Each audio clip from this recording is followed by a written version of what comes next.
మీరు ఒప్పుకుంటారా ఈ సెన్సార్ వాళ్ళని? ఫస్ట్ అడిగిన క్వశ్చన్ అంటే ఇది ఇట్ పాసిబుల్ అని.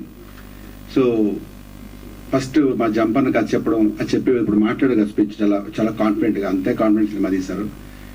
అందుకని గొప్పగా ప్రొడ్యూసర్ గారు ఎక్కడ కాంప్రమైజ్ అవ్వకుండా రెగ్యులర్ డైరెక్టర్, బట్ నిజంగానే ఆయన చాలా గొప్పగా రైట్ ఫ్రమ్ డే ఫస్ట్ నుంచి లాస్ట్ వరకు. నిన్న కూడా మొన్న ఒక సాంగ్ షూట్ చేద్దామని జస్ట్ డే బిఫోర్ యెస్టర్డే 15వ తారీఖుని నిన్నే కదా ఒక సాంగ్ షూట్ చేద్దాం అనుకుని, ఎవరో సాంగ్ షూట్ చేస్తే మళ్ళీ 16 గ్యాప్ వస్తుంది మళ్ళీ, ఎందుకని చెప్పి 3 days సాంగ్ కదండి ప్రాపర్గా మండే నుంచి పెట్టుకుందాం, ఎందుకంటే మంచిగా లొకేషన్ తీసుకుందామని. ఖర్చుకు వెనకాడకుండా చాలా బాగా తీస్తున్నారు. ఈ సినిమాలో వరుణ్ సందేశ్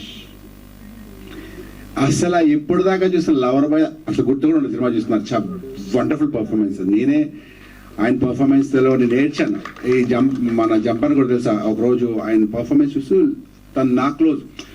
తన క్లోజ్ తీస్తూ నా సజెషన్ పెట్టారు. సో నా ఫేస్ ఇంత దగ్గర చూసి ఆయన పర్ఫార్మెన్స్ చూసి నేనే తెలియకుండా కన్నీళ్ళు వచ్చి జెన్యున్ గానే ఏడుపు వచ్చింది. అంత గొప్ప ఆర్టిస్ట్.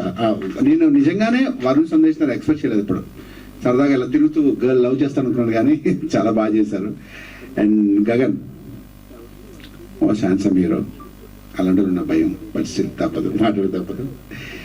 గగన్ ఈ సినిమా చాలా బాగా పర్ఫామ్ చేసి ఆల్మోస్ట్ లైక్ 50-60 days తిని తినకుండా బాడీ షేప్ చేయడం మొదలుపెట్టి షూటింగ్లో కూడా వర్కౌట్ చేస్తూ, అంటే డెడికేటెడ్గా. మేమందరం బిర్యానీలు తింటుంటే ఇది మాత్రం నేను తినకుండా పక్కనే కూర్చుని నేను తినకూడదని అని చెప్పి, ఏమంటే వాళ్ళు షర్ట్ ఇప్పాలన్నా అని చెప్పి అని పాప. అంటే నేను చెప్పేది ఏంటంటే ప్రతి ఒక్కరు ఇండస్ట్రీలో వచ్చిన ప్రతి ఒక్కరు డెడికేషన్, ఆ గొప్పతనం, ఏదో సాధించాలని తప్పన 100% సాధించి తీరుతారు కష్టపడితే. So wish all the best Gagan, best of luck. And మా ప్రొడ్యూసర్ కూడా చెప్పాను, డైరెక్టర్ గారు చెప్పాను, ఈ సినిమాలో ఇంకందరూ అయిపోయారు.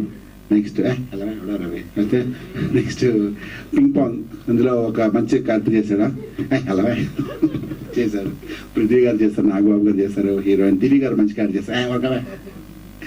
అండ్ లాస్ట్ మా మెయిన్ ఆనెస్ట్లీ రవికి నాకు ఆల్మోస్ట్ లైక్ 2015 నుంచి ఫ్రెండ్షిప్ అనమాట. రవి అప్పుడప్పుడు వచ్చారు కొత్తగా, కాదా 15 కదా, అవునా? Okay, problem. అయితే రవి సినిమా అంతా చూసి డబ్బింగ్ చెప్తే సిచ్యువేషన్ చూసినప్పుడు ఫస్ట్ ఏమడిగారంటే మనవాడిని, నాకు రవి సీన్లు పెట్టాను నేను, ఎందుకంటే రవి సీన్లు పెట్టాను నేను, ఎందుకంటే రవి సీన్లు చాలా బాగా వచ్చే చెప్పేవాడు. అండ్ జెన్యూన్ గా హ్యాండ్సమ్ యాంకర్ రవి నుంచి యాక్టర్ రవిగా అవుతాడు. ఈ సినిమా తర్వాత గ్యారెంటీగా మంచి ఆర్టిస్ట్ అవుతాడు. అండ్ తిను కూడా హీరోగా సినిమా చేస్తున్నాను, మీకు చెప్పలేదు మీకు. మళ్ళీ మనందరూ కప్పుడు కలుగుతాం, అప్పుడు నేను దాన్ని పిలవపైన చీఫ్ గెస్ట్ వస్తాను. అది చాలా మంచి సినిమా చేస్తున్నాడు, పెద్ద సినిమా, అలా మాకు తెలుసు అవన్నీ. ఓకే, సో ఎంటైర్ టీమ్కి ఆల్ ది బెస్ట్ చెప్పడం రెగ్యులర్. కానీ ఇలాంటి ప్రొడ్యూసర్లు ఇండస్ట్రీలో చాలా మంది రావాలి. ఈ సినిమా సక్సెస్ అవ్వాలి.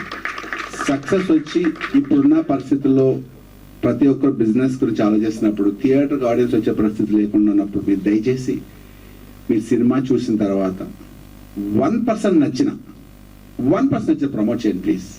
థియేటర్కి వచ్చినట్టు చేయండి ఏదో ఒకటి. మేము అంతగా నేను చేయలేం. ఏ సినిమాకి ఓపెనింగ్స్ ఉంటావో ఏముంటో తెలియదు కాబట్టి మేము కష్టపడడం, ప్రొడ్యూసర్ గారు కానీ డైరెక్టర్ కానీ మీ అందరు కానీ, మిగతా మీ చేతిలో ఉంది. Once again thank you so much and love you. And last but not least and మా అభిమాన యాంకర్ స్రవంతి గారికి వన్స్ అగైన్ ధన్యవాదాలు. Thank you so much. Thank you so much. Thank you Rajesh గారు, థ్యాంక్ యూ సో